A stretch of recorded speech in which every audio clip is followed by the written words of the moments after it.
Every second Sunday of Lent, we always hear the same gospel. It's always the Transfiguration story. In year A, we hear Matthew's version.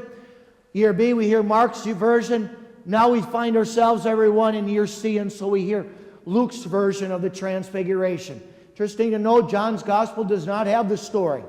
But because we are in a 3-year cycle, we hear it from Matthew, Mark, and Luke. Remember context. Why does this story unfold? Well, in all 3 gospels, Jesus has told his disciples that they are going to Jerusalem and that he is going to suffer, he will die, and he will rise.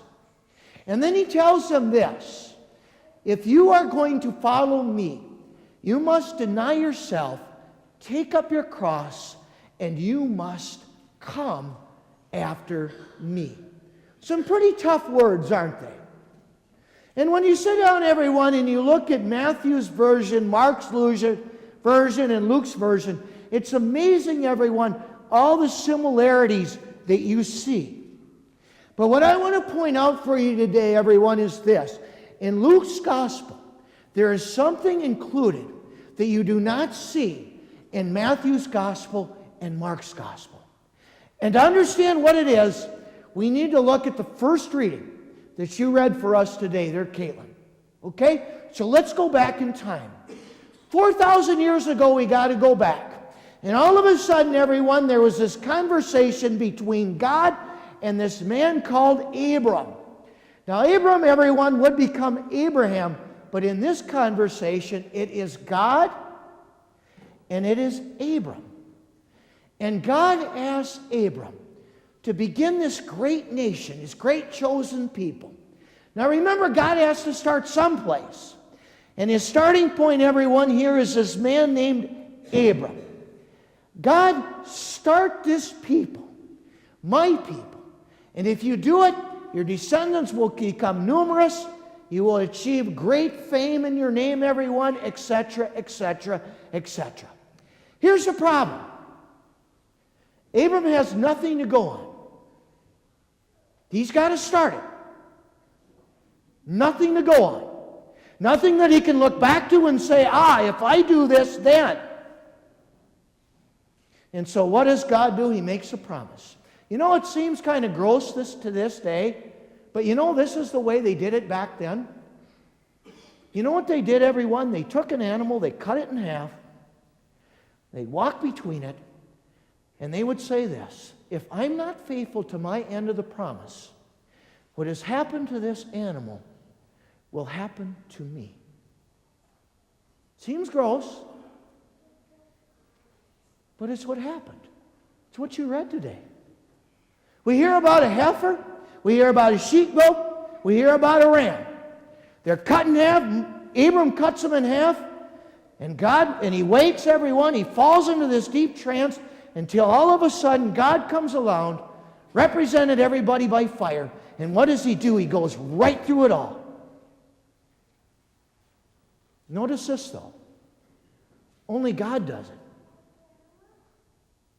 Only God does.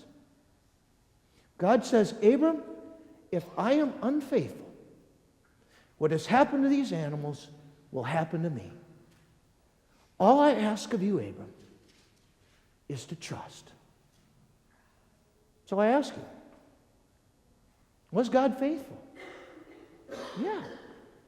Did Abram trust? Yes, he did.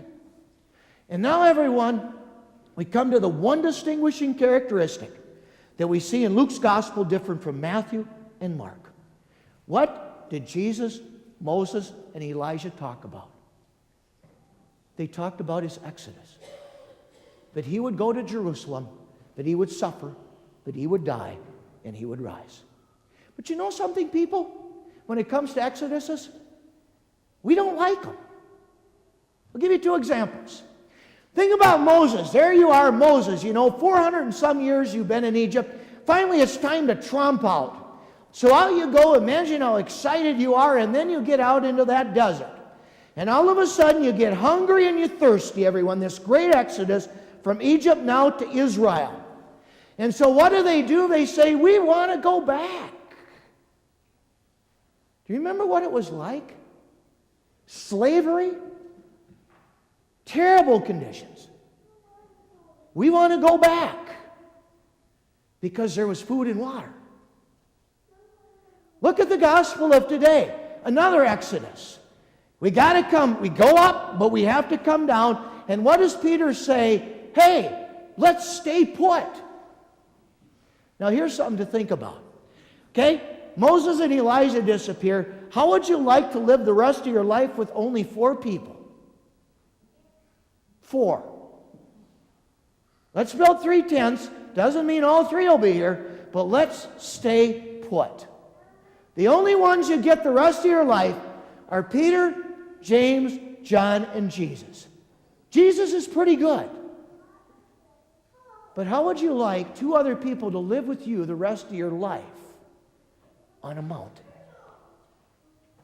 And all Peter is praying is crossing his fingers and taking a stab at it and say, please, Lord, let us stay. But you know what the gospel today tells you? Have courage. Be a disciple. You know something, everyone? When you are a disciple, you're going to learn this. There are many Herods, there are many Pilates in the world that are going to confront you. But I want to say this. When you stand before the judgment seat, you will not see Herod.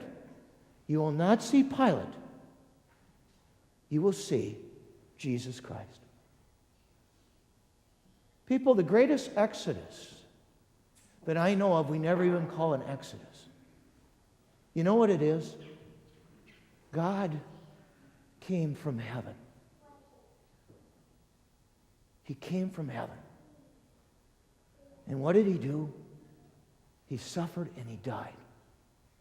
So you and I could know love, forgiveness, and mercy. Now, I promised this Lent I would look in depth at the word mercy. So what I want to do today is I want to deal with this question. We talk about forgiveness. We talk about mercy. Are they the same thing? The answer is no.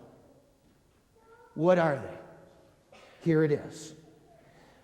Forgiveness means to send away, to cover, to remove, or to wipe away. In forgiveness, God removes, wipes away our sins. Mercy is understood as a heart which gives itself to those in misery. It is compassion and a deeply felt love for a fellow human being. Put them together, and this is the way it sounds. Jesus didn't just come to remove sin, to wipe it away. That's forgiveness. He did. But from where did it come from? It came from a heart that saw our misery. That is mercy. I can say to you, I forgive you. But in that, do you see a heart that is filled and can look and see misery? That is mercy. And so with that in mind, everyone, aren't you glad Jesus came down and went to Jerusalem so we can experience forgiveness and mercy? And in his suffering and death, what does he ask of us? Suffering and mercy. Suffering, forgiveness, mercy. That's what he wants of us. Now next week, what I'm going to talk about is this beatitude. Blessed are the merciful. Mercy will be theirs. What do we say? What does it mean? In the meantime, everyone, God's blessings to you. And again, have a blessed and mercy-filled Lenten season.